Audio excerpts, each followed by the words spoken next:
Hi, everybody. Oh my gosh, it's so wonderful to see you all. Thank you for traveling near and far. I know we've got several folks that are local here to the Netherlands and to Amsterdam, but we have people from all over the globe. And I think we've got every continent covered.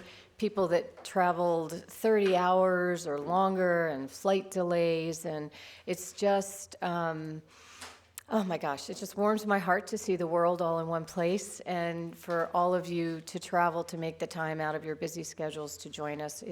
It's important, and also we all know how hard everybody works and how hard it is to take time out of your busy schedules to be here. So thank you once again. For those of you who don't know me, I'm Susan Thornton. I am the current chair of the Lymphoma Coalition Board of Directors, and it is my honor and pleasure to welcome you today. Normally, Lorna, our CEO, would be here, but she was unable to join us this year, and I know we have a short video. She wanted to make sure that she was actually in the room, even though she's not physically in the room, to welcome everybody. So I think we're going to do the video first, and then we'll go from there. Yeah, or do I have to cue it? Yeah, just hit the next Oh, okay. Sorry, that's the technical piece, right? and then we just do, and then one more. I need technical help. Aha. You didn't tell me that part. Okay. Hello. For those of you that don't know me, I'm Laura Lord, and I'm the CEO of Lymphoma Coalition. For those of you that do know me, you're probably wondering, why is Laura on a screen and not sitting here with us in this room in Amsterdam? Well, I'm still here in Toronto. And the reason for that, some of you know that my husband suffered an injury earlier this summer while he was riding his bike that didn't seem very severe at the time, but later we found out had actually damaged the artery in his neck. And the damage to his artery eventually caused him the cluster point that travels his brain. And he had a major stroke on July 1st. Now, we were lucky in that we recognized the sign of a stroke right away and called the paramedics, and he got excellent care. And he has very few deficits or issues remaining from the stroke itself. But because the extent of the injury to his artery itself was quite extensive, he's still at some high risk for some ongoing complications, as well as we don't know fully what the long-term issues might be because of it. And we actually, when tomorrow you're busy learning together at the Global Summit, we have an appointment with a lead neurologist that is coordinating his care. And so that's where I will be, and it's where I need to be. And I'm comfortable doing that because the Lymphoma Coalition has the best leadership group. And by that, I mean both our board of directors and the staff that are there with you. They have put together an amazing agenda. The speakers are great. And I'm sure each and every one of you will come out of the summit learning something that is like, wow, I'm so glad that I heard that, or I'm so excited to implement that in my own organization, and also have a great opportunity to network and chat with each other and learn from each other. So I wish you the best Global Summit. I look forward to hearing all about it, and hopefully we'll find another time soon when I can see you all in person.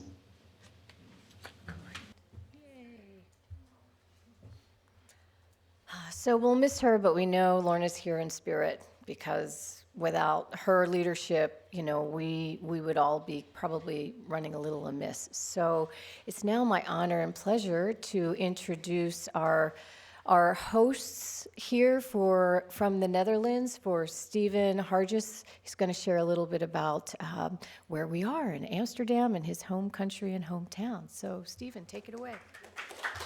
Do you want the clicker or do? Good afternoon, everyone. I already said Stephen Hartjes. Second time around. Last year was my first visit in Rome, and second time I already get the luxury of staying at home. I just organized with the hotel desk that I can come by bike tomorrow, The one challenge is not come by bike. The challenge is, can you find your bike back after the event? So I organized a secure place for my bike tomorrow, so tomorrow I'll be on the bike. As you may have noticed coming into Amsterdam today, the Amsterdam city is this year celebrating 750 years of Amsterdam. The city was founded back in 1275, got civil rights, city rights. So all kinds of celebrations throughout the year. I think the final one will be 2 weeks from now. But yeah, hopefully you'll be able to capture some of that. So 750 years, the cake for Amsterdam. Looking at a few highlights of Amsterdam, top left you see the Rijksmuseum. If you're interested in art, like the famous paintings from Rembrandt, etc., you find them at the Rijksmuseum. Don't go there today because there's a big, say, Gaza manifestation there, but we're here in the room anyway. On the bottom left you see the Anne Frank's house, also very famous, the Jewish girl who was murdered in the Second World War, so a lot of people go there. And then in the middle, one of the, I think the most favorite touristic attraction of the Netherlands is the canal boats in Amsterdam. You go in the boat and you go through the canals and circle around, etc., at a decent pace. Sometimes you can even have dinner if you would like. Then on the top, of course, as I said already, Netherlands is a biking country. You have a lot of bikes, but nowadays you see them on the page. You also have fat bikes. So be aware as a tourist in this city. Bikers have one rule: there is no rule. So to go wherever you like, however fast they can, and the fat bikes can go very fast, so be aware when you're out there. There can be a bike coming, you don't hear them coming, they just come at you, so be aware that you are, managing your way around traffic in Amsterdam. And to your right, for the people that fancy TikTok, I'm too old for that, I think, but there is a famous, say, shop here in the Netherlands. There will be a huge queue of people waiting for 1 hour to get waffles, in Dutch stroopwafels. So I can imagine you don't have the time to stand in line for 1 hour. So what I managed, I brought some with me, so I'll circulate them around afterwards, so you can have your own waffles without having to stand in line. So a little bit about Hematon, the organization I'm representing. I've joined Hematon myself back in 2021. If you look at, so we're not just lymphomas, we're also myelomas and leukemia. If you look in the Netherlands, if you look at statistics from our National Cancer Registry, there are about 75,000 people living in the Netherlands with a hematological cancer. So 20 years prevalence. Out of those 75,000, 7,000 are actually a member of Hematon, so 10% almost. And 10,000 plus are subscribed, so they're not a paying member, they're subscribed to our newsletters or a member of our Facebook groups. So we have, say, about, 1/7 of the total population we could represent, we're already representing them. And the keywords where we say what we like to do, what people love about us most is knowledge and information. A lot of people, we did a survey, they come to us for information. I have a disease, what's going to happen to me? What's possible, what treatments are possible? So that's our #1 priority. You have the opportunity to share.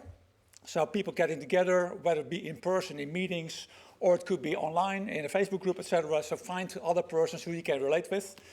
Set the meetings, both physical, and it could be, say, a topic of interest, like on a certain disease or treatment. Could also be just walking together with a bunch of friends.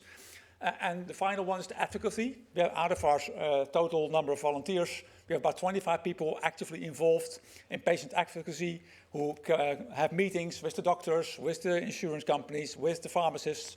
So that's how we try to make an impact in the Netherlands. So that's the knowledge and information. We have our website. That's the one where people visit our website a lot. And what we also have is webinars. It started back in COVID days when people were not possible to meet anymore. So at that point we launched webinars, and I think we have now about 4 or 5 a year. And I think 500 people are live at the webcast, and they also have another 500,000 people watching the webcast at a later day when they cannot make the meeting. So this is a way how we inform our audience. So it says sharing a meeting, so just examples from our website. We have the Facebook groups, say closed groups for the people that are not against using Facebook, where people can share their stories together. I have this, I come into that. Is anyone having that experience, yes or no? Can you give me some tips, etc.? We have at the top right, in Dutch of course, but we have meetings. So every regional organization, we have 10 regions, and every one of them organizes informational meetings or just leisure meetings like walking or cycling together. We have our magazine, say full color printed magazine 4 times a year. Nowadays also available online where people can look at background stories. And of course we share experiences from other patients. The advocacy, what do we do? So on the top right, we have the quarterly meetings where hematologists come together to discuss the latest states of trials, what's happening in the world, but also treatment guidelines. So we are invited to all of those meetings, 2 persons from Hematon in each meeting, sitting in and be able to be there. What we do there, of course, we have the patient's voice. And we also are allowed to speak up whenever a new drug comes up for approval. And yeah, there's always, of course, like a technology assessment, is the drug okay, but also can we pay for it? Quite a challenging process nowadays because the medicines are expensive.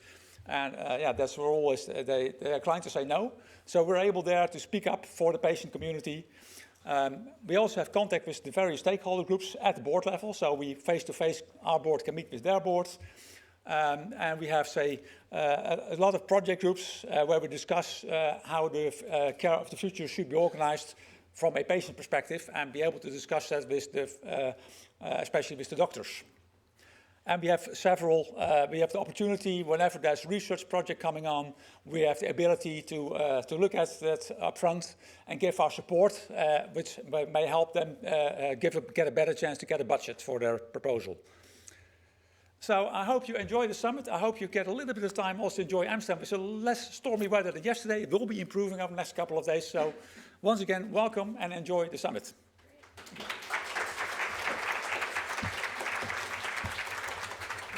Thank you, Stephen, and I really appreciate the weather report. So that, and the waffles. So someone needs to save a waffle for me. So before I move on, I thought I would, I'll go back there. Just have my fellow board members, since we're going to try to fill Lorna's shoes. I think all of you know our board members who are here, but I'll just ask you all to stand up. Debbie, Anna, Mubarak, Christina, Guy. So we're all going to take bits and pieces, so be kind to us, right?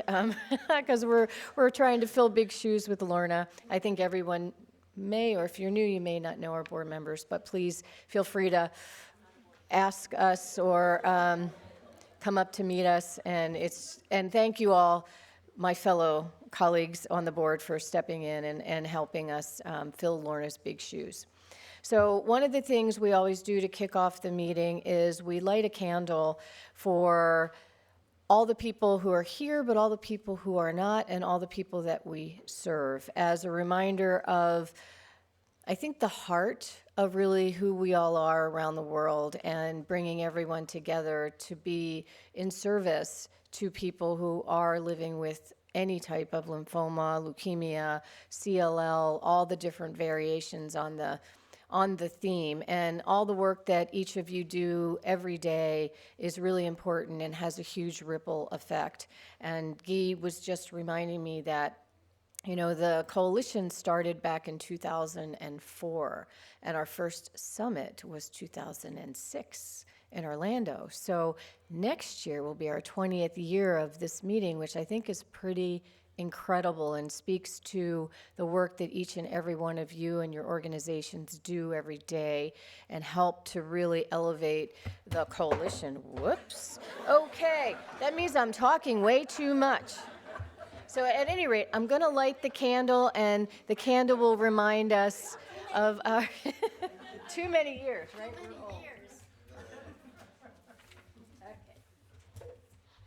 All right.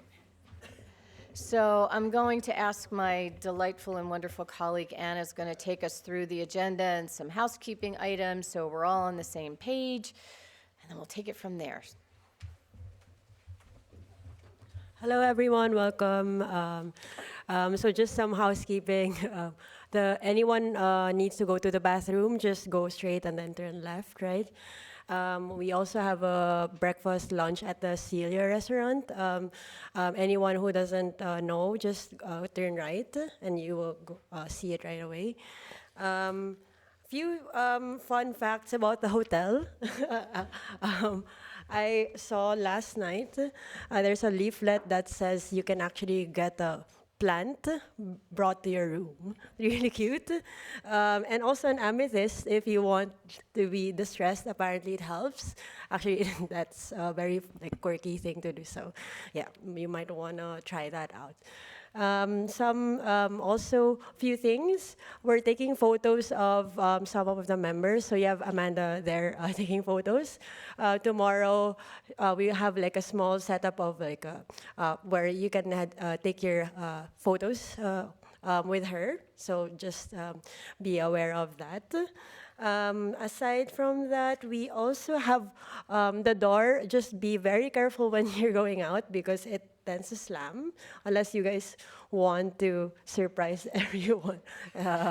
Yeah, just be careful when you go out. It tends to like slam. Yeah. Few more things would be, we have the impact reports with you. There is the evaluation form as well. Don't forget that. We'll be asking you to really like fill that out. So you will see that as part of your impact report. What else? If you don't want to be hugged or touched, you can also ask Kim. She has some stickers, red or yellow. If you need that, just inform us right away or go to Kim and then she'll give you that as well. Aside from that, there should be some voting cards as well, either on the table or maybe like. Will be given. Okay. Okay. Thanks for that, Natacha. Okay. So just agenda for the next 3 days, right? So mostly it's a lot of interesting topics for today. Today will be just for members only, and tomorrow the pharma partners will be joining us. We'll also start the discussion on the new patient charter, which, if you can remember, last year we did that as well. We have Slido again to be used for the participation. So be sure you have your phones ready because you will need to scan the QR code so you can participate with the Slido discussion. After that, we'll also have the break today. And then after that, we have the AGM for full members, yeah? So after that, that's it for today. We have an activity at 6, so it will be a very short period of time when we end the discussion today from 5:30 to 6. So make sure you will be at the lobby at strictly 6, okay? Yes, yes, yes, yes. Yep, that will be very good. We also wanted to acknowledge one of our speakers for today, Mr. Christian Ntizimira. Thanks for joining us today. Yeah, he will be giving a talk on the next few days. So thanks for joining us in this meeting. And of course, thank you to our sponsors. As usual, they've helped us mount this event. All right, good.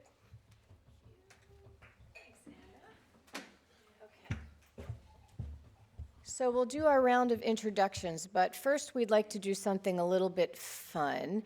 So if everyone can just stand up for a minute. We're going to do it a little differently than was originally planned. And since I'm chair of the board, I get to decide. So for anyone who this is your first summit, okay, so you get to sit down, but welcome. We're really thrilled to have you. Thank you for coming, and we really hope you have a great time. Make sure you say hello to everybody and get to know everybody. It's wonderful. Okay, so let's see. Who has been coming to the summit since, let's go 2021, right? We didn't do a summit in 2020 with COVID. So if you've been coming since just post-COVID, or was it 22? I think it was also, Was virtual? I don't, so, okay, so 2022, if you've been coming since 2022. That was Porto, right. Great. Okay, cool. Thank you. It's good to see everybody, so you get to sit down too. Yeah. So if you've been coming to the summit since 2015, we're going to go back. 2015. Ah, yay, Maya. 2015. We have a handful of people. All right. 2010. Before 2010. Okay. Anybody from our first summit in 2006? Who came to the 2006 summit? The first summit in 2006. Orlando. Very good. Yeah? Wow, look at that. Guy, I thought you were the only one, but you're not. Ha, there we go. Look at that, Christina and Prinka. Well, Ken, I think you weren't coming in 2026, so you get to sit down.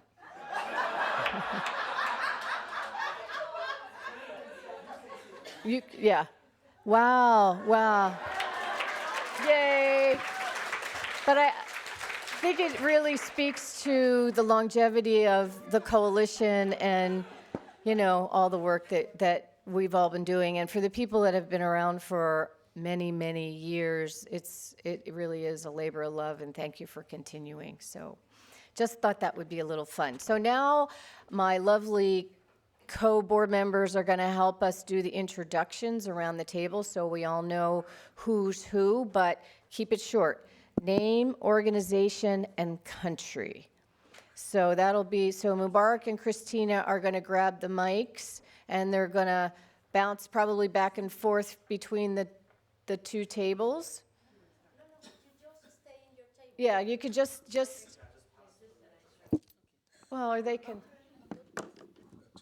Now. Okay, We've got well, we two have mics. 2 mics. Ijse Wielinga from the Netherlands. Ijse Wielinga from the Netherlands, from the Lymphoma Coalition from the Netherlands. Cutaneous lymphoma. Hi, Debbie Brown. I'm a volunteer at Lymphoma Action and for Lymphoma Coalition. I'm from the UK. Hello, Anna from the Philippines, and now part of the board of the Lymphoma Coalition. Hello, I am Ibrahim Mubarak for Niger League Fight Against Cancer in Niger. Yeah. Hello, everybody. It's Michael Wren, CLL Ireland. Will I go this way? Hi, everyone. Jan Wren, CLL Ireland as well. Yeah, everybody saw me, Stefan Hartjes from the Netherlands. Lopamudra Datta from ACREOL, India, and this is the first time I'm attending. Thank you. Hi, this is Jyoti Patil Shah from VK Foundation, India. Hi, Anna Marjanovic, Macedonia, first time here, Hematon. Hi everyone, I'm Mirna, Croatian Leukemia Lymphoma Society, Croatia, and second time on your summit. Okay, Liselott Eriksson, Blodcancerforum, Sweden. Rita Christensen from Denmark, from Lyle, Lymphoma and Leukemia, and we are dealing with MDS also. Raymond Vless, CLL Canada. Beth Mitchell from the IWMF, based in London, UK. Hi, I'm Julie Dodds. I'm from the Follicular Lymphoma Foundation in the UK, and this is my first summit. Can I be the last because my speech will be a little bit long? Your name, your organization, and your country, please, Ken. Follow the rules. You all follow the rules. Okay. Yes, Ken Choi from Hong Kong, Cancer Patient Alliance. Thank you. Hello, Christina Lopez, United States. I'm with the Leukemia and Lymphoma Society, now Blood Cancer United. My name is Rex, come from Italy. My organization is Lymphovita. I'm Lara. I'm coming from Lisbon, from a Portuguese Association Against Leukemia and Other Blood Cancers. Hello, everyone. I'm Kathryn. I'm coming from Brazil. My organization is called ACREOL. It used to be Lymphoma and Leukemia Association, but now it's Blood Cancers. So, Brazilian Association of Blood Cancers. Isabel. Sorry? She got fed up. Okay, I'm Isabel Barbosa. I'm from Portuguese Association for Leukemia and Lymphoma in Porto. We represent all the blood patients, and it's not my first time. Good afternoon, everybody. I'm Berardino Porfirio from Ail, Italy, and this is my 7th time here. Dr. Brian Kaufman from the United States. CLL Society is my second meeting, and we're only representing CLL patients. I'm Anna. I'm from Lymphoma Action in the UK. Holly Preeb from the Cutaneous Lymphoma Foundation, United States. Blondel Jean-Pierre, Hodgkin, non-Hodgkin, Belgium. Tom de Leeuw from the Dutch Cutaneous Lymphoma Foundation. And I'm from the Netherlands, of course. And this should have been my 4th time, but 2 of those times I was sick and couldn't come in the last week before. So. Elena Charren, lymphoma from Switzerland, and I think this is my 3rd time here. Hello everybody, my name is Anca Mateescu from Romania, Romanian Association Against Leukemia. Hello everyone, I'm Jenny Zhang from China, Beijing, and our organization is China Lymphoma Association, and our name is House 086. Now we support all blood cancer patients. It's my 3rd time to be here. Hi everyone, I'm Lorraine Govender, and I'm from the Cancer Association of South Africa, and this is my 4th time. Thank you. I'm Jarek de Los Angeles from the Philippines. This is my 4th time in the summit. Hi, Christian Ntizimira from ACREOL, African Center for Research on End-of-Life Care in Rwanda, and this is my 1st time. Hi, I'm Gali. I'm from Israel, from Flute of Light. It's an organization that supports blood cancer patients. And my 1st time. Hi, my name is Guy. I'm from the French organization ELI on lymphoma, CLL, and Waldenström disease. Hello, my name is Carlo. I'm from Indonesian Cancer Information and Support Center. My country is Indonesia, and this is the 2nd time.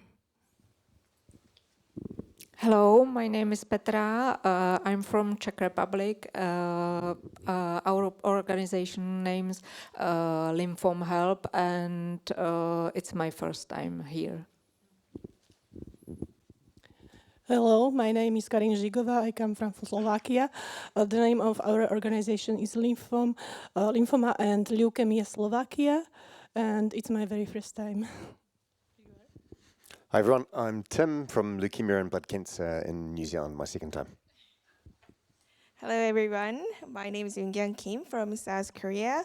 My organization is KBDCA, and I think it's 2 times attending. Thank you. Hello everyone, I am Raminta. I'm from Lithuania, and my organization represents all blood cancer, all oncohematological patients. It calls blood. In Lithuania, it is kraujas. Thank you.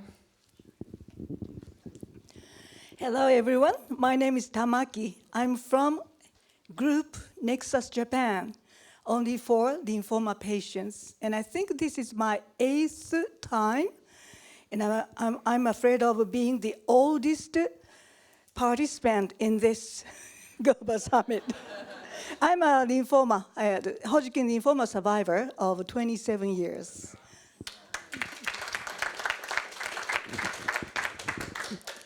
Hello, my name is Pirinka, and I'm from Bulgarian Lymphoma Association. Okay, so we were one of the first participating in Lymphoma Coalition Summits. Our organization is from 2006. We are dealing also with leukemia patients. Hello, I'm Kristina Modic from Slovenian Lymphoma and Leukemia Patient Association. I'm also a board member of Lymphoma Coalition, and I think that I'm like Pirinka or Guy, senior Lymphoma Coalition advocate. Hello, I'm Katarina. I'm a volunteer from the Slovenian Association of Patients with Blood Diseases. For my organization, this is not the first time, but for myself, it's the first time, and it's great to be here. Thank you. Hello, everybody. I'm Maya from Serbia. I'm representing lymphoma, MPN, and CLL patients, and coming from LIPA Association from Serbia. Hello, everyone. I'm Aleksandra Mladenovic. I'm from Serbia as Maya, and I represent LIPA. And this is my second time for Global Summit. Hello, my name is Valeria, and I'm a volunteer in the Bulgarian Lymphoma Association, for which Pirinka kindly explained everything. Hello, everyone. I'm Marjorie Morrison. I'm with Lymphoma Coalition, and I'm from Canada. Hi, everyone. I'm Kathryn Perry. I'm also from Lymphoma Coalition, also based in Ontario, Canada. And this is my third summit. Hello, Sean Zakowski, also from Lymphoma Coalition and based in Ontario, Canada. And I'm Natacha Bolaños. I'm the head of membership and alliances at Lymphoma Coalition. This is my 9th as staff, but before that, I used to represent a member organization from Spain. And Kim's hiding. Hi. She doesn't like to speak. Nice to see you. Bye. She doesn't like Kim. to speak, she doesn't like pictures, but she is our operations and financial responsible, and she ensures that everything runs smoothly for you to come here. Yes, she does so much work. And Amanda. Hello, I'm Amanda, also from Lymphoma Coalition and based in Montreal, and it's my very first summit. And she is our official photographer. Yes. All right. So thank you, everybody. Hopefully you all will meet some new people and see some old friends throughout the next few days. It is, I think, the thread that runs through the coalition is deep friendships. And okay, yep, that means I'm talking too much. So it's my pleasure and honor to introduce Natacha, who will take over from here. Natacha, the floor is yours. Thank you so much, Susan. And it's very exciting to be here today to talk about the Lymphoma Patient Charter that we just launched a few months ago.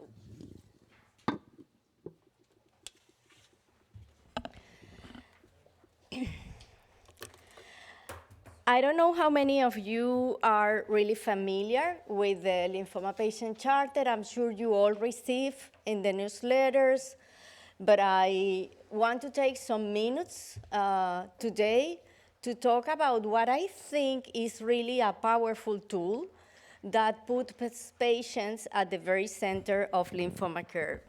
And this isn't really clinical practice guidelines, you know, but I truly think that it's something equally vital and important. It is our shared vision for standards of care that includes dignity, respect, and equity.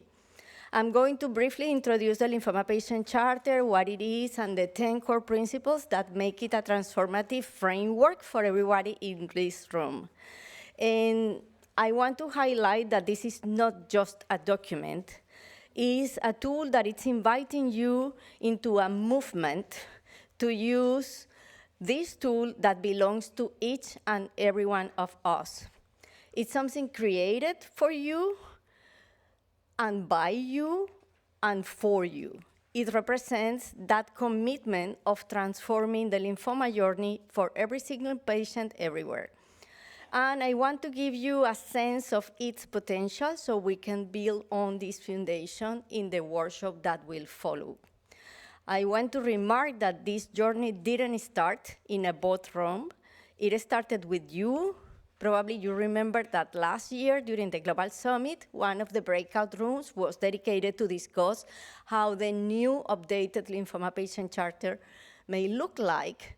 And it was filled with so many passionate advocates from around the world. We shared stories, we identified that shared needs, we heard the challenges you are facing in your countries, and they were echoed in different languages, but at the end, the issues were the same. The fight for timely diagnosis, the struggle to be heard in the treatment decisions, the search for holistic support. That summit was the catalyst. And the charter that we are unveiling today is the direct result of that global conversation. It is from its very core a testament of your effort and your voices. So what's exactly this charter? Let's be clear, this is not a passive document. The document itself, it doesn't have any value if we don't put it in practice. So I want to present it as the global standard and the North Star that defines what excellence in lymphoma care should look like everywhere. It is a framework for action, a practical toolkit that gives patients, care partners, healthcare professionals, and policymakers, and everyone involved in healthcare or in lymphoma care. It brings the language and the structure to demand and deliver better care. And it's a living document, but it's our responsibility to make it, to implement. It was originally launched in 2017, but we thought that it was the time to adjust and to reflect the changes that have impacted healthcare since then. And that's why we came with this updated lymphoma patient charter to reflect the modern reality of novel diagnostics, the novel therapies, telemedicine, the shared decision-making, how patients should be involved, et cetera, et cetera. And its core objective is to ensure that every patient, regardless of where they live, receives consistent, high-quality patient-centered care. There are 10 principles that outline the continuous pathway from diagnosis through survivorship and advocacy. The head of the charter are these 10 principles. It's not just a random list. They map the entire patient journey, from the moment of diagnosis all the way to long-term survivorship and even shaping future care. So the first 3 principles set the foundation.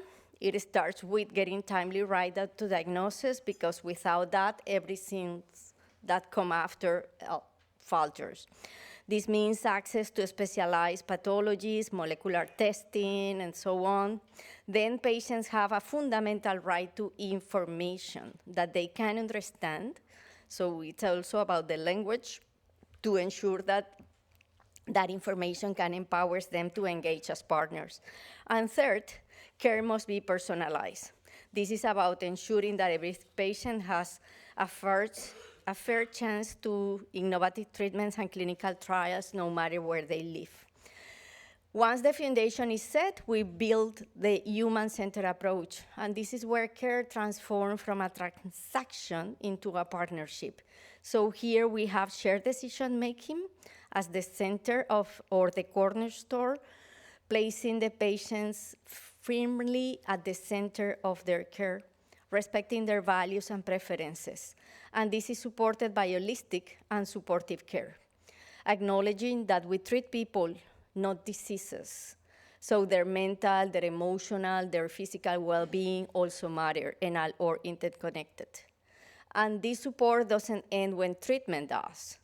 But lifelong care and survivorship should ensure that patients have a roadmap for the future, also managing long-term effects and reclaiming their quality of life. The final principles secure the environment in which care happens, building a strong support system that recognizes that no one should face lymphoma alone. It honors the vital role of care partners and the patient advocacy group, you, the member organizations. This ties directly into what is perhaps our most powerful call to action, equity and access. This principle states unequivocally that no patient should be denied care because of their income, their ethnicity, their postal code. It is a mandate for systemic change. Then we protect the fundamental rights to privacy, and we unlock the future with advocacy and participation. This last principle is crucial because it's where we have a responsibility to act. So, who is this for? And the answer is simple. It's for everyone in this room, but it's also for everyone outside of this room. From patient advocates, this is your mandate and also your megaphone. For healthcare professionals, it's a reminder of their mission and a tool for collaboration. For policymakers, it's a blueprint for building better, fairer health systems. And for patients and care partners, it is a declaration of their rights and a source of empowerment. And the most important question, at least to me, is how will you use it? You will use it at all. I hope the answer is yes. And this is not a rhetorical question. This is the challenge we are handing over to you today. How we can use this in our community. And I'm talking about influencing clinicians, influencing leaders, influencing policymakers, everyone involved in how we map healthcare and lymphoma care. To lobby your ministers of health, to lobby the politicians, the governments in your country, at regional level, etc. So this charter is our tool, and I would like to think that this will be a moment for us to reunite and set up a common principle, a common action. I want especially to thank everyone that was involved, all the members that were involved in the Lymphoma Patient Charter Working Group. These are all the names of those involved in the last year breakout room. And I want you to know that they were engaged as we were prioritizing, defining the principles, ensuring that the language was making everybody happy, that everybody feel included. So I want to thank them. Thank you for your partnership in this mission to ensure that we will have a roadmap to define lymphoma care moving forward. And now I would like you to scan the QR code with your mobiles, and we will have some Slido questions that will help us to define the action that will come next. I will be really pushy during this Global Summit with the charter because I would like to leave this year Global Summit with a clear understanding what you think the call to action should be. So we could integrate that in our plan as a coalition and to give you what you need to implement the charter in your countries. Let's start with the first question. Have you heard about the Lymphoma Patient Charter before this session?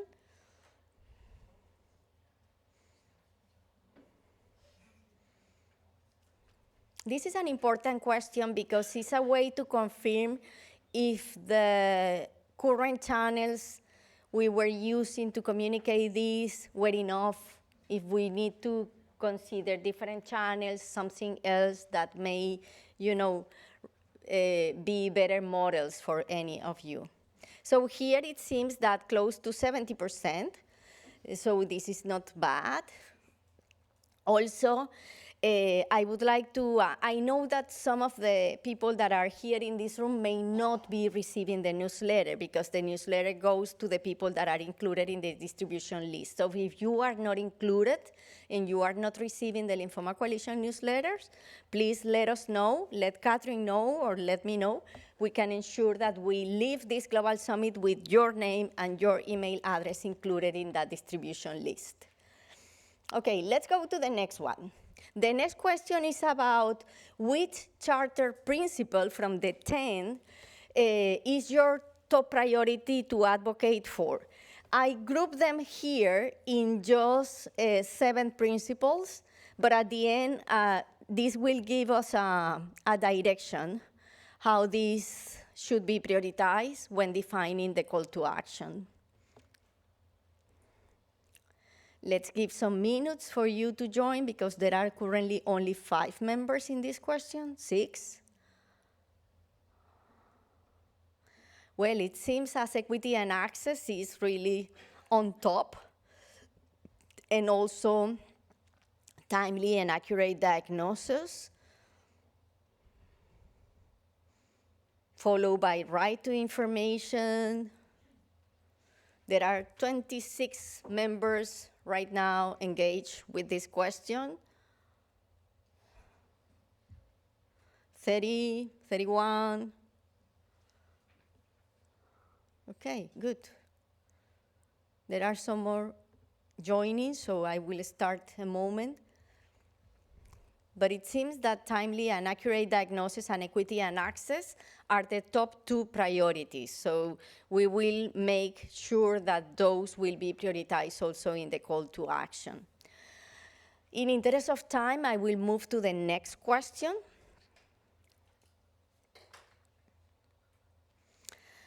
On a scale from 1 to 5, being 1 not at all and 5 completely, how well does your country's current standard of care align with the charter? So do you consider that in your country lymphoma care looks like what we define in the lymphoma patient charter? No, not at all. Or, or yes, or looks pretty well. It is not perfect. There is still room for improvement, but we are doing well.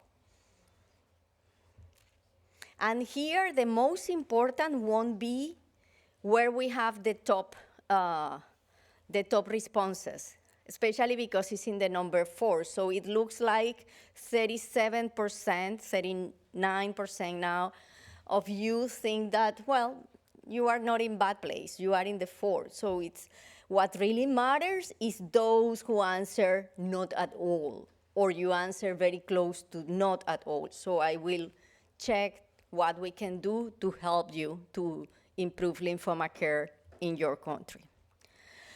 The next question is which stakeholder group you think is the hardest to influence in your country? And here I ask you to select only one because I know all of them are difficult, but we need to choose one. And this will give us also a direction for the call to action where we need to prioritize. And it seems that, Marjorie, you will have some work to do because it's about government and policymakers. Marjorie is our director for policy and advocacy, so it's a topic that she is really passionate about, but also very knowledgeable, because one thing is to be passionate. I can be passionate, but I'm not so knowledgeable. So she is our kind of roadmap person for policymaking. Okay, thank you to those 46 members that answered this question. And the last question, what is the first support that would be most helpful for you to implement the charter? And here again, please select one only. We want to know if you need a translated version. We are already working in some translations. Okay, thank you. It's clear you all want translations. And also, intro to clinical champion in your country. We will need your help to identify who that people could be, and if you don't know, we will find someone to help on that. Evidence and talking points, that's where our global patient survey makes the difference. Okay, good. I want to thank all of those members who participated in the questions, because believe it or not, it gives a direction.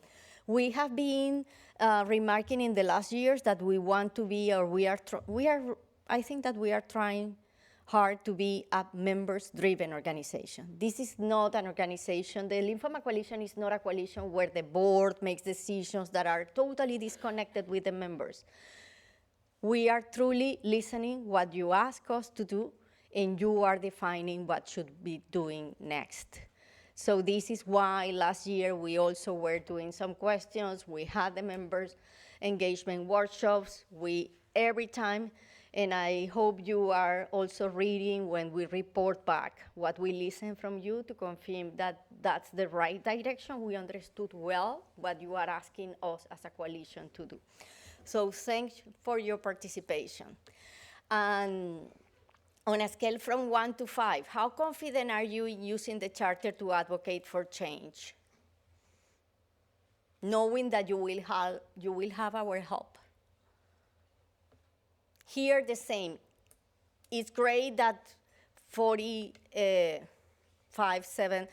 of you are very confident, but we will work close to those that consider that you are not very confident, because this is not about willingness. This is about recognizing the barriers that you may have at country level, and we understand that pretty well. Now it's time for coffee break. We are moving a bit the agenda in interest of time to try to give you at the end of the day a bit longer time before the sessions to end to the time where we will meet at the lobby. So please come back at 3:10. Yes, not over yet. We are purposefully saving the best for last. So I have the great pleasure today of introducing you all to Dr. Ntizimira.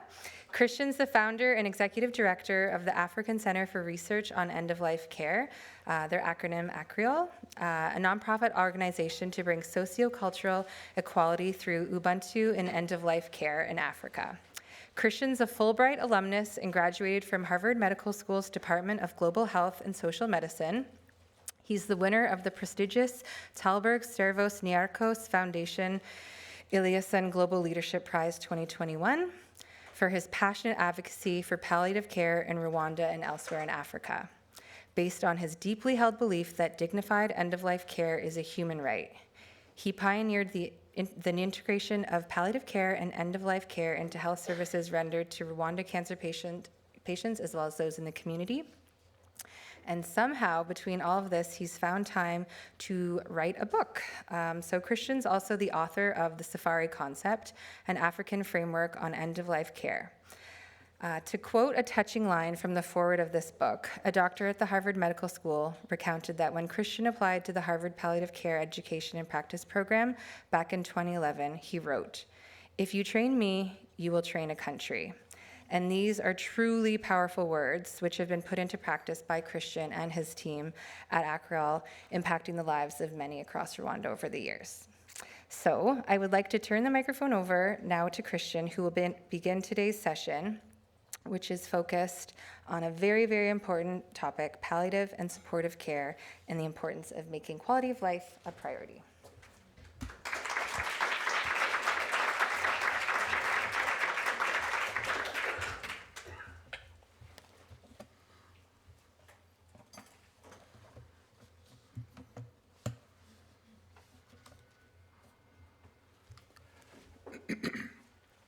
Hi, everyone. It's a really pleasure to be here. And thank you for welcoming me. Thank you, Kathy, for the presentation. And I'm going just to share my experiences understanding palliative care for the last 15 years and talking about something really important from my experiences about Ubuntu philosophy in palliative care, balancing between biomedical and from biomedical to biosocial perspective.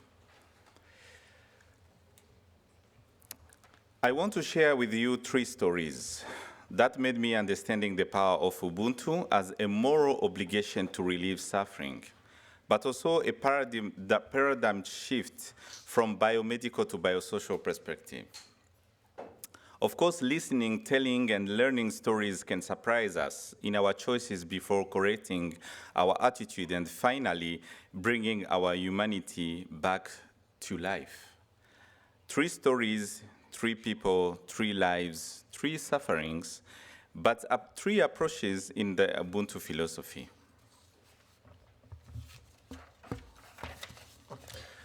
So after the genocide against the Tutsi, my dream was to become a pilot, perhaps a way to escape the harsh reality of the country. I shared this dream to my father, and he said, Christian, could you attend the medical school for just 1 year?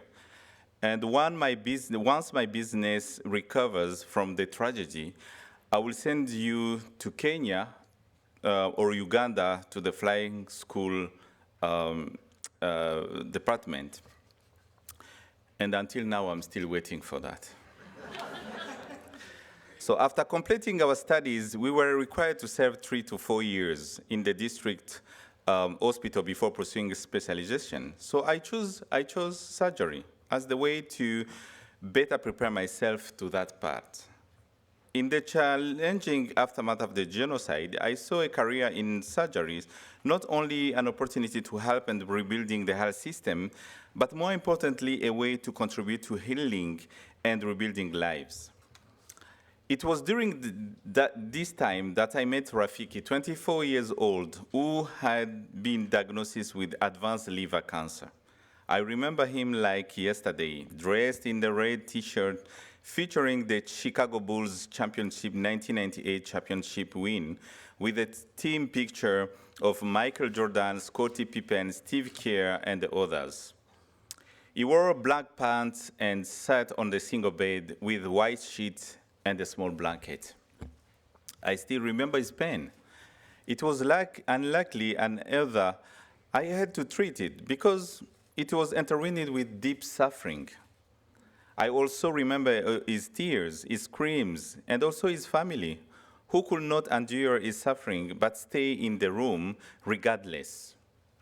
Rafiki had been transferred from a teaching hospital to a facility near his village, our hospital. His cancer was advanced, and that time in Rwanda, cancer treatment was unavailable. Patient has to go to Kenya, Uganda, but Rafiki's family couldn't afford to travel. So his medical records indicated that Rafiki had received a dose of Demerol, meperidine, 24 hours prior, and other pain medications like tramadol and codeine hadn't achieved the desired effect. I was, of course, terrified of even mentioning the word morphine. For many of us, it was like the Mona Lisa painting of opiates, locked away in a double secured cabin in the operating room, untouchable and unavailable for prescription. There was also the pervasive myth that morphine hastened death. And of course, the fear of prison followed closely behind. So I refused to prescribe another dose of meperidine and instead wrote, continue current treatment. But what does it mean, really?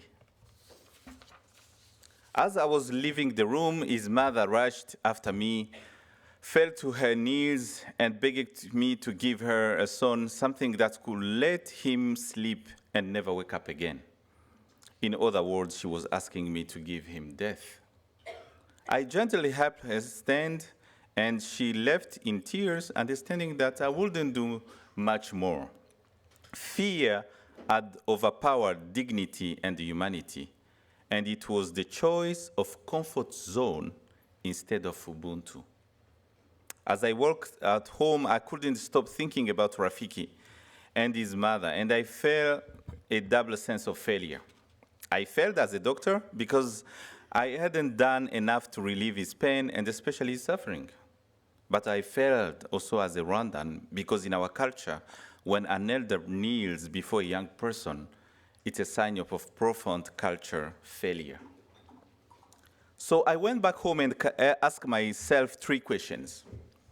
Why did I spend so many years in medical school if my role was to witness his vulnerability and suffering?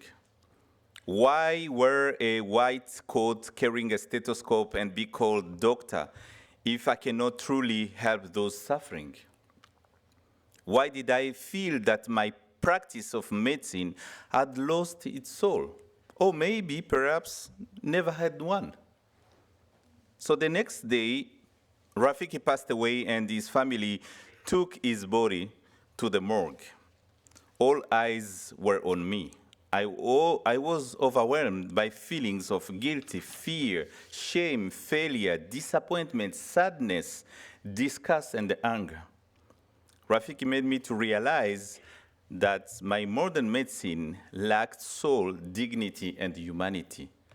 This revelation led me to live my dream of becoming a surgeon and pursue a new passion, palliative care.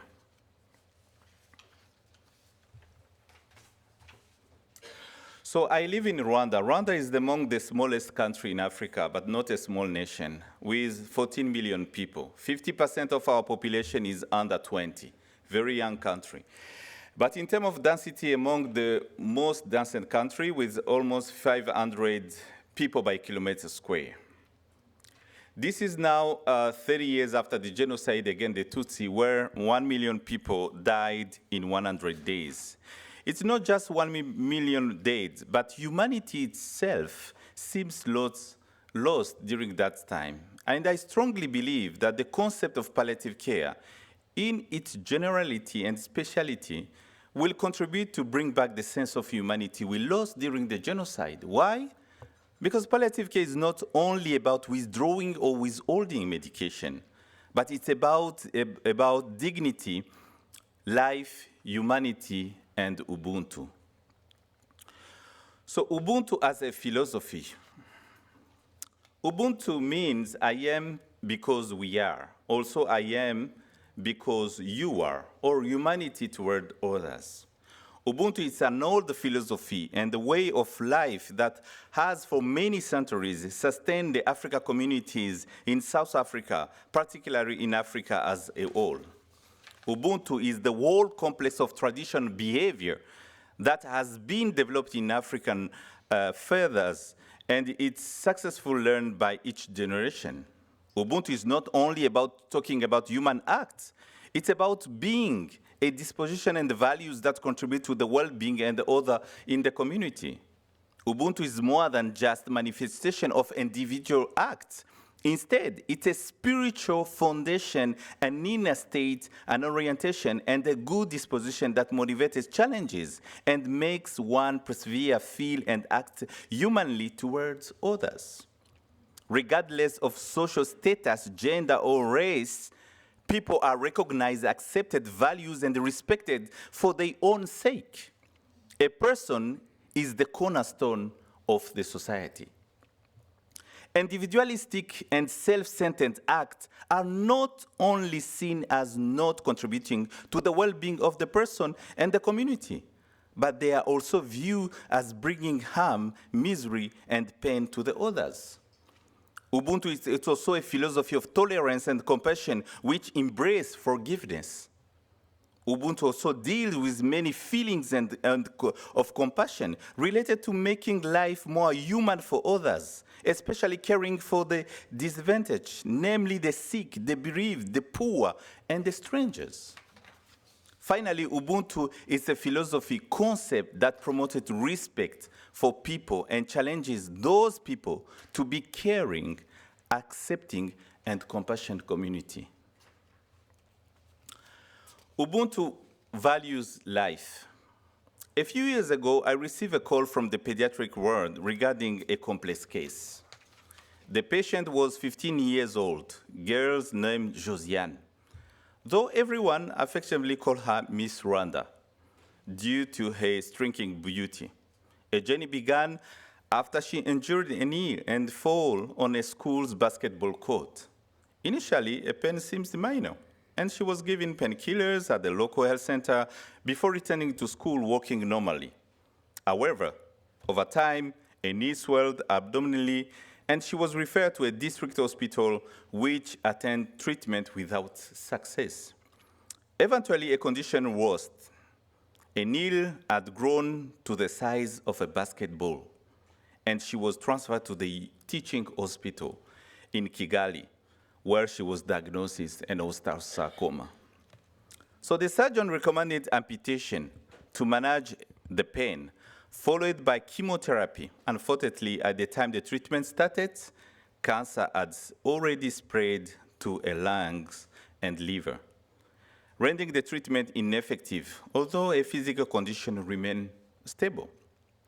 So the teaching hospital sent her to a palliative care unit for pain management, where she was prescribed 10 milligrams of morphine every 4 hours. Despite the care, Josiane was deeply saddened by a mom's absence, and she has not visited her since her illness began. So despite administrative effort, we tried to contact her mother, but she refused to come, and she said, "I don't care." Understanding the situation requires a culture-sensitive approach, and we employed a conflict resolution strategy rooted in the involvement of women mediators. We sent people from the hospital, mostly women, to go and see Josiane's mom. So then we find that a very interesting story for Josiane's mom, because she had lost a first husband and 3 children during the 1994 genocide against the Tutsi. In 2000, she remarried and had 3 more children, with Josiane being the eldest. Suddenly, a second husband was an abusive alcoholic who mistreated her for 10 years before dying from cirrhosis. She eventually remarried for the 3rd time. What a resilience, but had no further children because of her husband. So Josiane's diagnosis has been overwhelming for her, and she felt it was simply too much pain to bear, and she distanced herself from the situation. Then we understood the situation. Fortunately, our strategy worked. She came to the hospital when Josiane was nearing to die, and the entire family was able to be present during a final moment. So the emotions during this time were complex but powerful. Unlike the feelings and despair we often witness in such situations, the family experiences redemption, including myself, compared to the story of Rafiki, was redemption, joy, gratitude, serenity, hope, compassion, inspiration, and peace. My time in Boston was really interesting, and part of my thesis project was to understand why in Rwanda people don't talk about death. And I just discovered that death, in pre-colonial period, death was viewed as an achievement, because it was considered part of a normal life, a natural phenomenon. It was viewed as a natural reprieve, a reward, a well-lived and fulfilled life. It was a reward to become a spirit and assert a high-level presence in the family. Thank you, Kathryn, for introducing me by myself, but in my culture, I cannot introduce myself by Christian. I need to introduce from my grandfather, my grandfather, my father, then myself. One of the quotes was, the Rwanda believe in the highest one, the Abazimu ancestors. When people was dying, everyone has to be there because that person will become a spirit, a protector from the family. So the second, good death and bad death. Good death was viewed when the social culture engagement of family members and the community during the dying process. It was a privilege to be there when someone was dying, because that was preparing the person to become a spirit, to become a protector from the family. So having children that time was a criteria when the person in the society was judged. The more you have people in the room, the better you have a good death. The less you have people in the room, you have a bad death. And it was really important for the perception of bad death was interpreted when a person died alone without family and the wife and the other and the family members. Why was it really important to have people in the room? Is because before the rigorous process mortis, the whole family has to put the dead body on the position of the fetus in the wombs. And that was considered as a good death. So if the person was not put on that position, it was considered as a bad death. So the quote was, such a person will be said have died with a piece of charcoal in his hand because he's dying with no one to help. He was dying poorly. So death shifts to become a source of fear when the adoption of Christian belief, because the concept of heaven and hell was not part of Rwandan traditional. So death has become now a sense of penalty, a sanction, increased fear and change, and the perception of death during the dying process. Of course, the ritual of ancestor become a ritual of evil spirit. This is why when I'm training medical students, I train them and use that the death has to become an accomplishment, not only for the patient, but even for us, physicians and healthcare professionals. We all be together using the same metaphor, putting the dead body on the position of the fetus in the womb. So then death become an accomplishment to everyone. So Ubuntu values care. So through the Ubuntu philosophy, we develop a different model of care based on reducing time, distance, and cost. And we create this palliative care district network.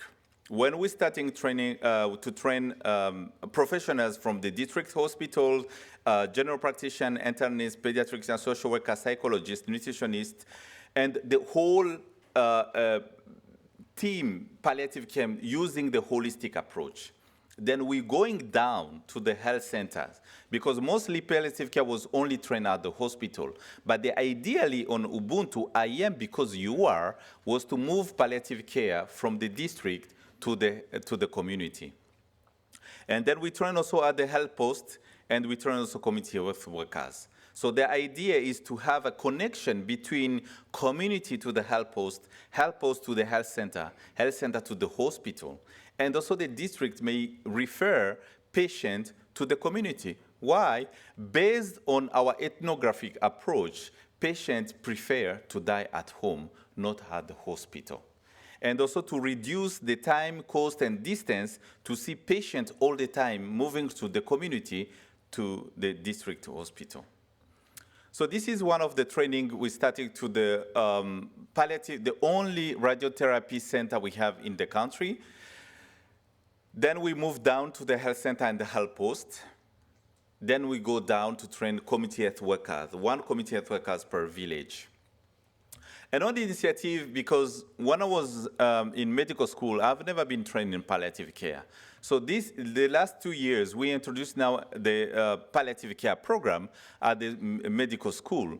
The idea here is to make sure that before medical students finish, their grade, there can be a way about what is and what is not palliative care. Because people still thinking that palliative care equals end-of-life care, and which is not. And to wait a physician after 5 or 6 years to be trained in palliative care, this is too late, because they already have their orientation and their preferences. And palliative care is not a sexy specialty. So this is why we need to train early palliative care to introduce palliative care in the medical school. And what I love in palliative care was the introduction in the university was to embedding in social culture viewpoint into the curriculum. That was not before. So we have also to working with artists to develop an understanding of palliative care from the point of view. So the artists have been formed, we trained them, and they produced art products that reflect the expression of palliative care. I especially like the photo in the middle, from a photograph be part of our training. After visiting hospitals and talking with the patients and families, he took this photo and said, in the hospital culture, the disease often takes precedence over the human being. Physicians tend to focus on the illness before truly seeing the patient, forgetting that it is the person who carries the illnesses, not the other way around. People admire the clean nails and screws, but overlook the fact that dirty hands handle them, the hands of the person. I find it very beautiful. Another project came from one of our partner, Electa Foundation, was to create an initiative of social cohesion. So among them is to train volunteers. So we recognize that community health workers, what we call volunteers, may struggle to initiate difficult conversation. So we developed this project to foster social cohesion and support meaningless dialogue. So the project was to bring eggs to every patient every morning. So eggs will allow for a while to improve nutrition and communication at the community level. So when our volunteer, bring eggs to the patient, instead of say, good morning, how are you doing today? Instead, they say, good morning, I have eggs for you. Instead of to say, how are you feeling today? Instead, they say, do you prefer your eggs boiled or scrambled? Instead to say, do you have anxiety these days? They say, do you like eggs and chicken? Or what have your experiences with eggs been so far? Why? Because good morning and how are you is not part of our language, and it could be harm the patient on the way of understanding. So using eggs as an entry point, a social cohesion, is the way you can capture the emotion and the feelings from the patient and family members without asking them, do you have an anxiety? Do you have stress today? How do you feel today? So eggs become a tool for social cohesion. So Ubuntu also values culture. This came from what Kathryn mentioned about the book. This book came from 15 years experiences talking to the family members. I'd call it safari. Safari in Swahili means a journey. It's just from a journey from place one, from place B. So I did my journey from Kigali to Amsterdam, and I didn't see any animals in the airport or in the plane. Sometimes people may react like that, but I didn't see any animals in there. So in Swahili, safari just means a journey. So the idea of the book was to understand the suffering of family members. So why safari concept? Safari concept is a response to family members who were excluded from decision process. Because we heard from my training, I've never been trained in communication to talk with the patient and family members. And mostly we said, family are very complicated. Don't bring family at the hospital. So also to communicate with family members proved challenging. Identify also the appropriateness of kin in the hospital. In my culture, when we say family, we don't talk about biological relationship. We talk about connection, and which may bring a huge number of people at the hospital. And also the emotional and psychological need for family members is overlooked, was overlooked at that time.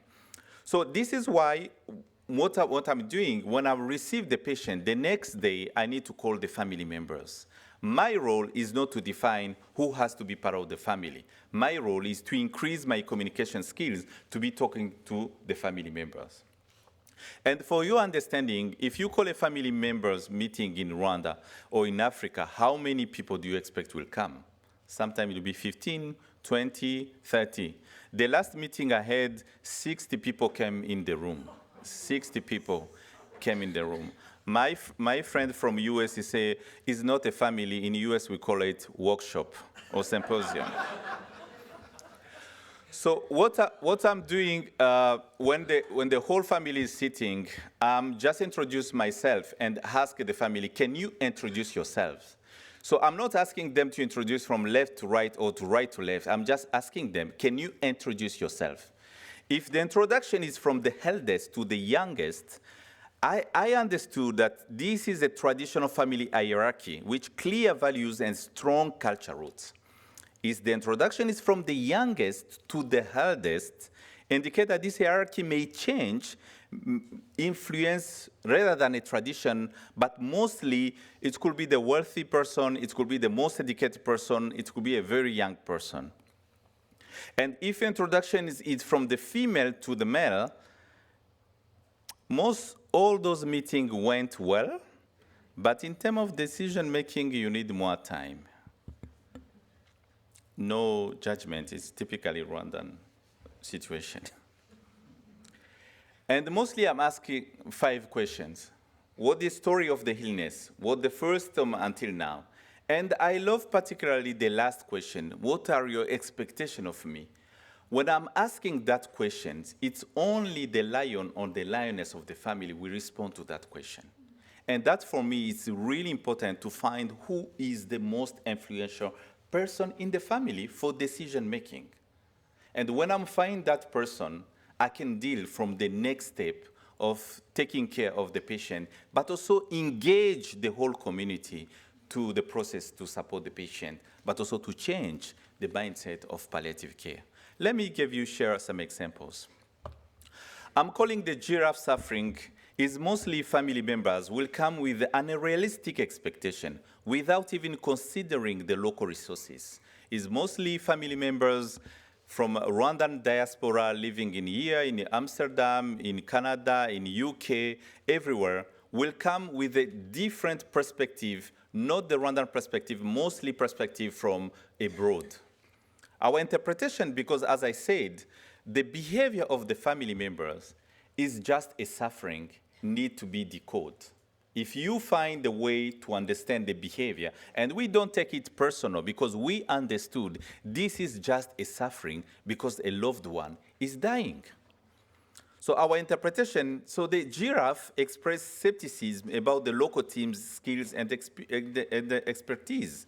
And of course, if you came from US, UK, and Canada, what do you expect when you see a patient at the health center?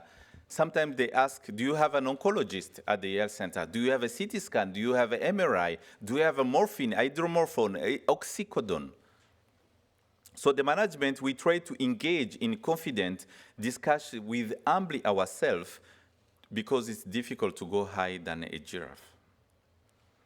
So the AIDA suffering is the conflict. It's mostly family members who will import conflict from home to the hospital. So our interpretation, so there is experiences, mixed emotion is when the patient is the source of conflict, but also is the source of connection. So our management, when we have this group of family members, mostly is to work with the most influential person in the family.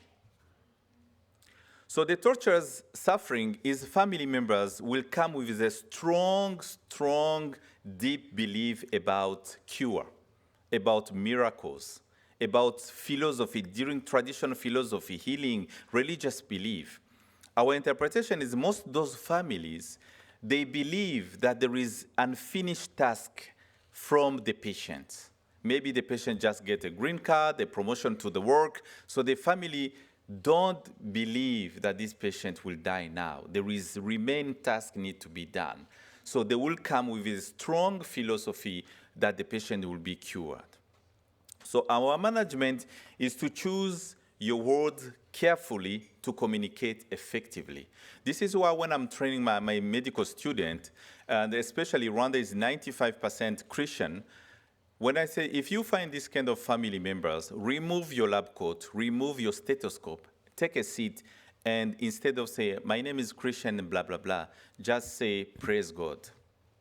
Because by doing that, you will melt the shield, and that will give you access. If it's a Muslim family, say salam alaikum. When you prescribe, say inshallah. If it's a traditional Rwandan, using traditional vocabularies. Because the way you choose your word carefully, that will increase your communication effectively. So in the last examples, it's about the porcupine suffering. It's mostly family members came with a connection between past trauma and the current challenges. And those are the family, especially in Rwanda, we have the context of the genocide against the Tutsi. When you will see family members will come and they are survivors of the genocide, the more you talk about the present, the more they focus about the past. And I remember the case, one of my patients with breast cancer came, and we tried to explain about what is the cause of breast cancer. And she was, no, this is not the cause of a breast cancer, and I know where my breast cancer came from. And they would say, can you explain us where the breast cancer came from? And she said, I'm a survivor of the genocide. And during the genocide, I put myself under the dead body, and I cover myself with the blood of the dead bodies just to survive. So I'm pretty sure is those bloods are the cause of the cancer. So we need to explain there is a connection between the present and the past. So the more you feel the present, that will connect to the past. So you need to rethink the way education has to be done when you have this group of population. So what we do, instead of to have one psychologist to train, one psychologist for one patient because they are not enough, what we do, we train the whole village. At each step of the path of the patient, you will find someone who have been trained, will be supporting and give counseling to the patient. So I don't have time to talk about the African buffalo suffering, the anger when we see patient will come with physical violence. Usually the emotion suffering, patient will come and family members with a lot of emotions when we talk about difficult conversations. You know the hippopotamus suffering when patient will receive chemotherapy in the morning and traditional healers in the evening. So the snake suffering, when family members during the meeting, they were so quiet, very gentle, but as soon as they leave the room, we receive calls from the police and the Minister of Health and the director of the hospitals. So the ostrich suffering, avoidance any difficult conversations, and also the chameleon suffering when you see appearance, they want to pretend to be like a physician because that is the way they can help to treat the patient. So I'm using this tool. When I'm using hyena suffering, conflict, hippopotamus suffering, chimpanzee and tortoise, that is something talk to us because this is a part of our culture. And mostly after the meeting, even for someone who is not trained in palliative care, mostly after the meeting, my wife all the time asks me, how was the meeting? My wife, she's not a physician or healthcare professional. She's a lawyer, so I have to be careful what I'm saying because that may go against me.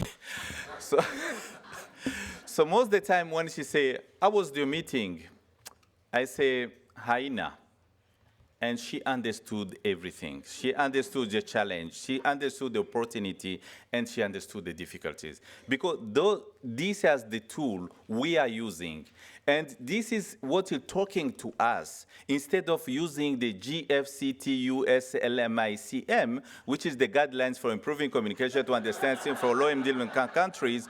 And of course, there is always a Module 1 and Module 2 and Module 3 and Module 4. Yeah. So the book is available on Amazon for those who want to learn more about it, in English, in French, and in Spanish.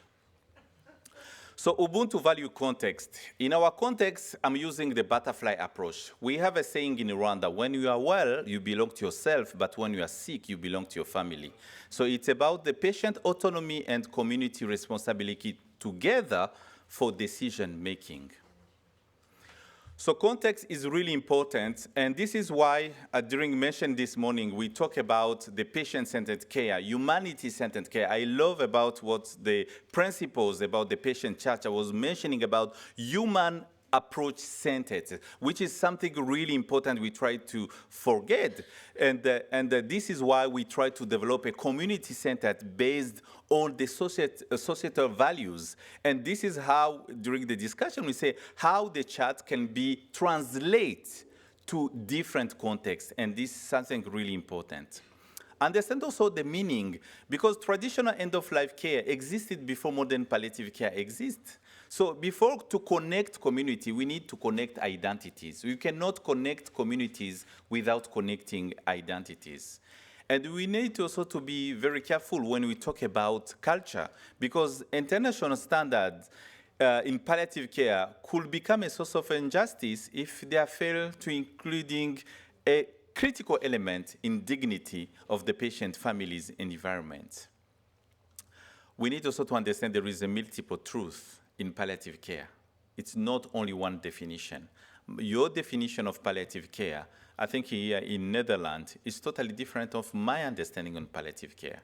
And that's something we need also to learn when we navigate it with the patient and the family members. One thing I've learned from my experiences with my colleague from US is most of the time there is so many tools and material. And I always say before to adapt, we need to adopt. You need first to adopt the local perception of care before to adapt it to the current challenges. And that is something really important when we have materials, mostly written in English and French and Spanish. Those materials need to be adopted before to be adapted.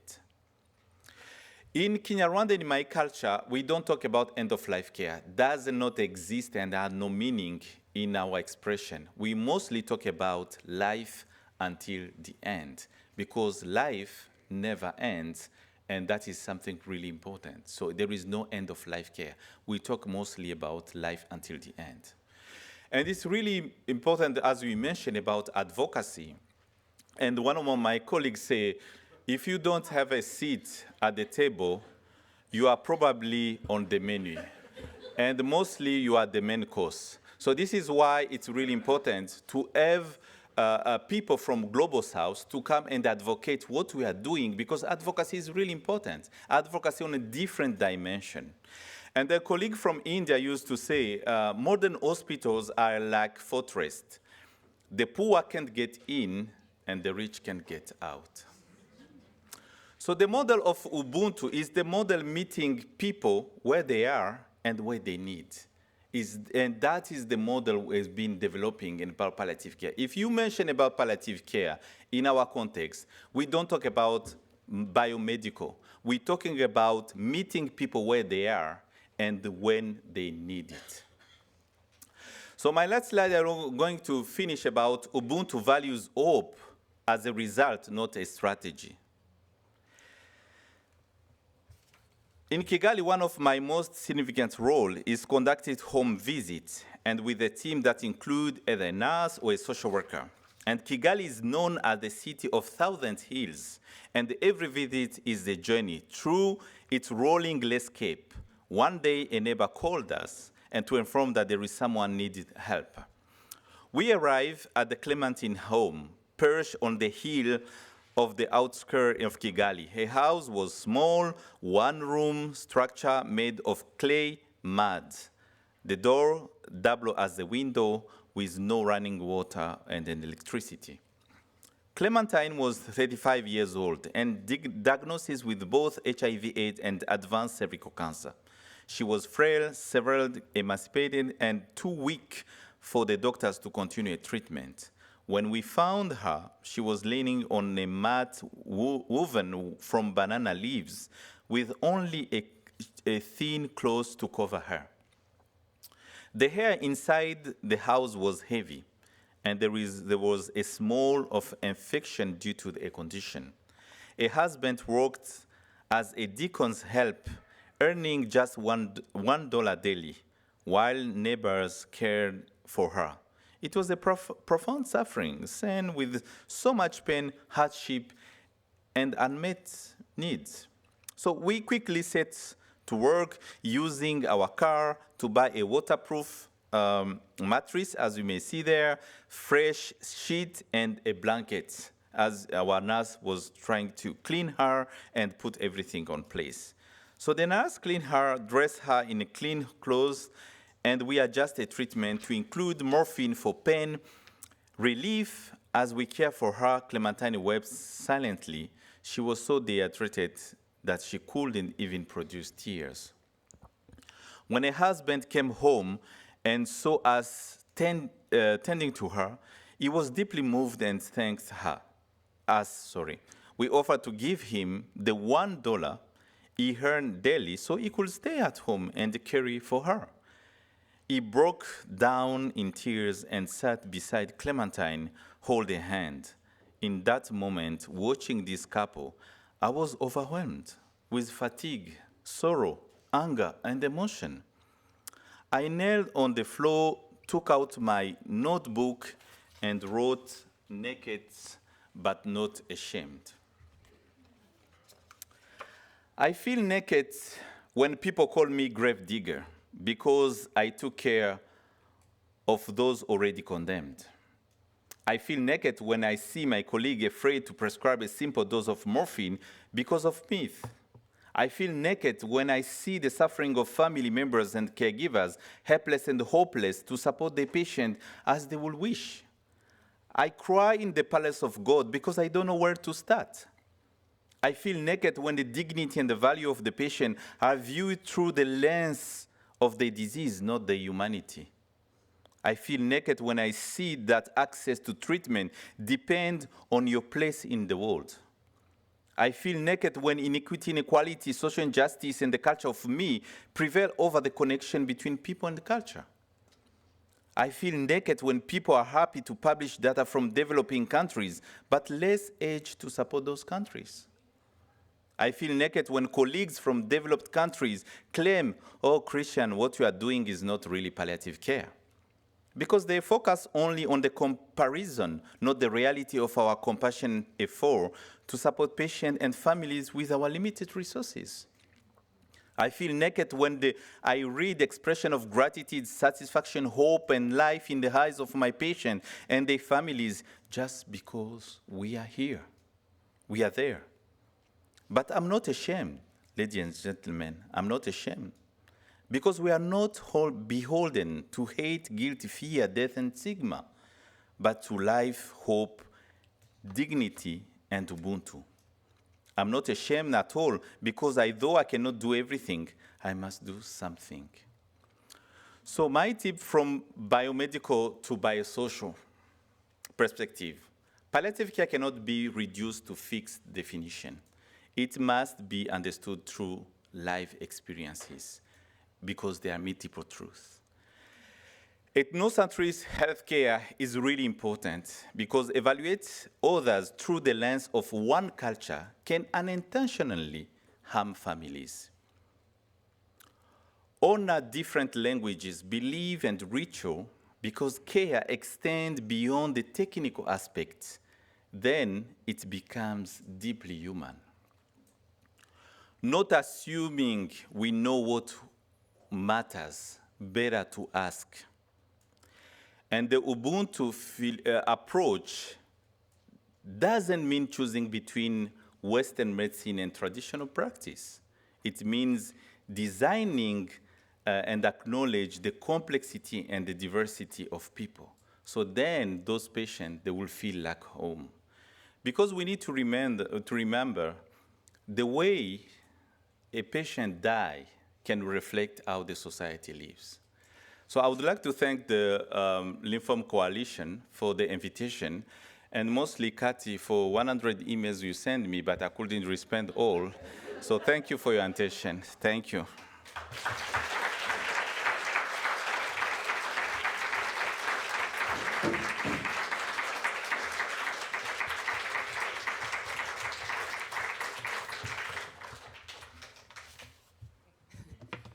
Thank you so much. That was very powerful. I did have to smile a little when you made the comment about how palliative care is not sexy, or that you hear that, especially I'm sure when you're training young doctors that maybe are gravitating to other specialties like surgery or emergency. But it is so important, and I think everyone here today, just from hearing you speak, can see and hear that. So thank you again, and I think it's important to note that, palliative care, and we discussed it's at a global level, it's such a broad, undefinable thing, but I think we can see that it's not just about helping patients and their families survive, but really thrive in the ways that matter and are important to them. So it's a perfect kind of timing and segue into tomorrow, where those of you that voted in the breakout rooms and selected palliative care, which is breakout room number 3, you'll be with Christian and I, and we're going to explore and expand on some of the stuff you mentioned today around the idea behind adoption and then adaptation at that global level, because around the world we've been doing some research to see what palliative care looks like, what those gaps are, what we at Lymphoma Coalition can do to help support, and it's just a perfect kind of timing on this. So thank you so much for today's presentation, and I look forward to furthering this tomorrow. It looks like we have a few minutes for questions. If anybody had any questions for Christian. Okay.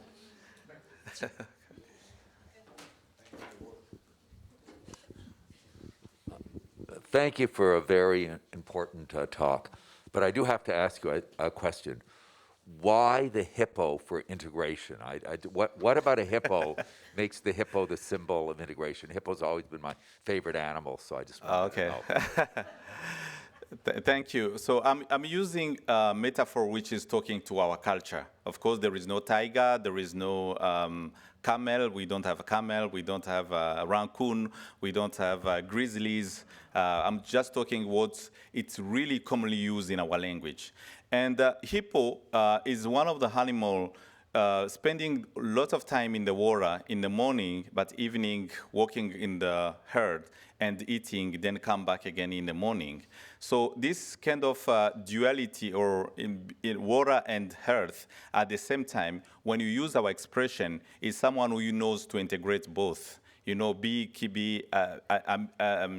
not ambivalent, but be able to integrate those. So when you use the expression of a hippo, it's someone who's known to integrate both challenge or culture or society. So it's this kind of family members you will see. They'll be happy to come for chemo, radio in the morning, on time, receiving chemo, radio, and afternoon go to the traditional healers as well, and receiving also the same dose. And you can come and say, oh no, don't go to the traditional healer because you conflict. You know, hippo, when you started conflicting, you'll be crushed.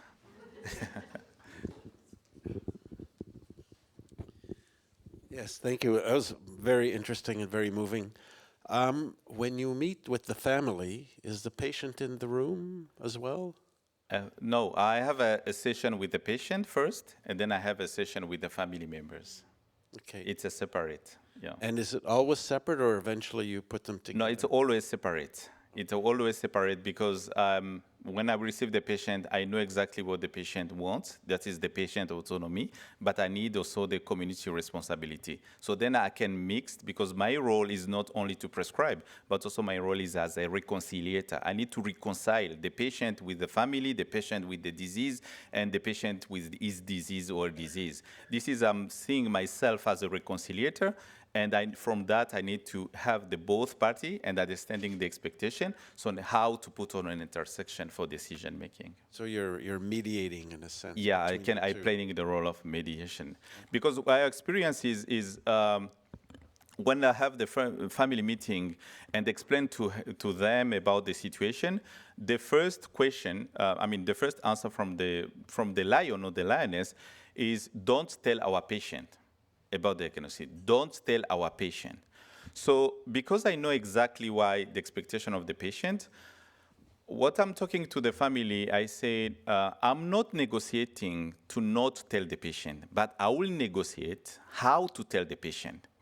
So I will give you 3 options. 1, you can go yourself to tell the patient about the reality, because you know better the patient as I know better the disease.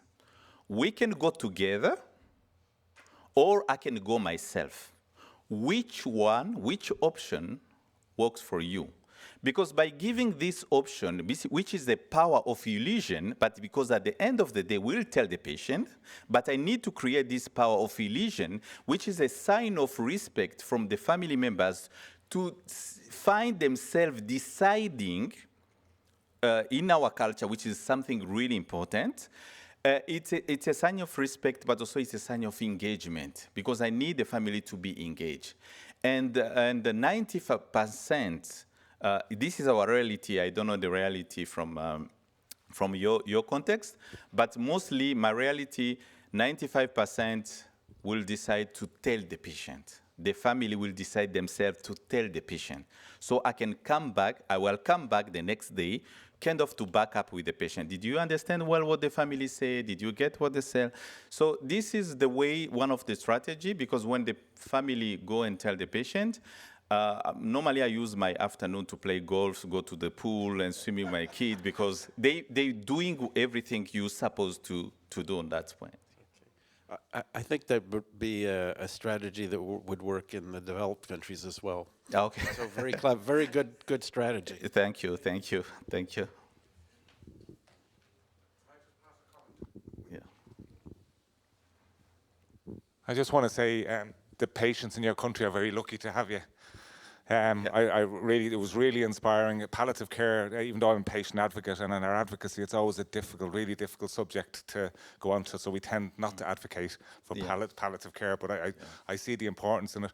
I come from Ireland, and I couldn't believe the similarities in death in our culture and your culture with the families and all that, the similarities and the amount of the family members. I'm glad to hear that there is some similarities, I think. Yeah, it is. I can tell you a few stories later on. Okay.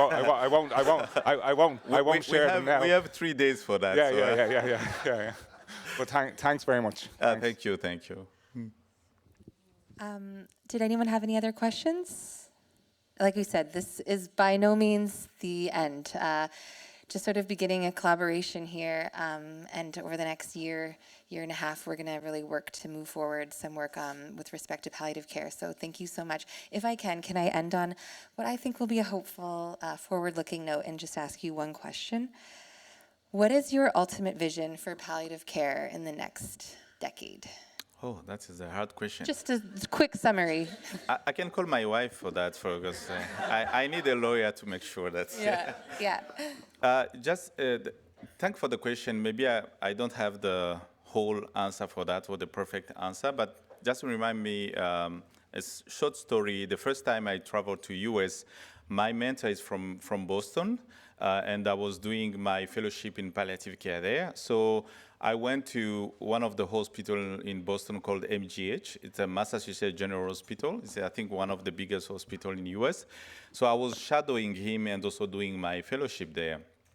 So I went and on the palliative care floor, and all the time I see patients. The first day the patient was alone, the second day the patient was alone, third day was alone. But what was really curious, one, the room was so big, for a patient. I was like, my mentor called Eric. I was like, Eric, I can live with my whole family in this room because the patient's room is so big. And what is really surprising me is the patient was alone, but surrounded by photos. There are so many pictures, from the bed when the patient was sleeping, and there is so many pictures from black and white, colors. So then after a week, because I have to spend like 4 weeks, after 2 weeks, I asked Eric, why people put photos in the room? And he said, oh yeah, it's because of the family, has to be there. It's kind of creating a family environment. And I say, because on my sense, on my opinion and perspective, from that time came from Africa, when you put photos at the hospital, that means all those people dead. So I was like, maybe those are dead. I mean, I said, no, these people are alive. And I said, why they're not here in the room when this patient is dying? He said, Christian, this is what we call East Coast, and there is a place we call West Coast, because I didn't know anything about US. And he said, families live in the West Coast.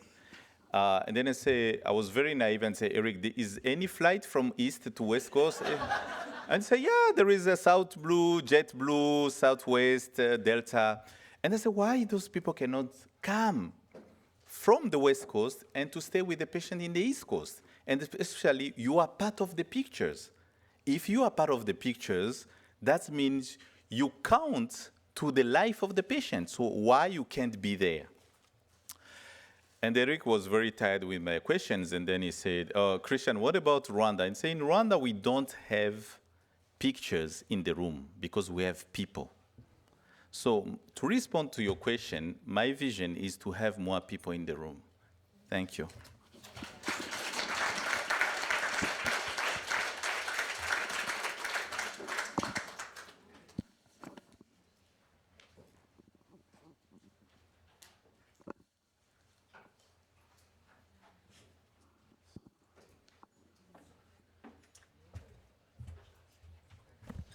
Okay, so it leaves to me to close the meeting. It's been a wonderful day of learning, thoroughly enjoyable.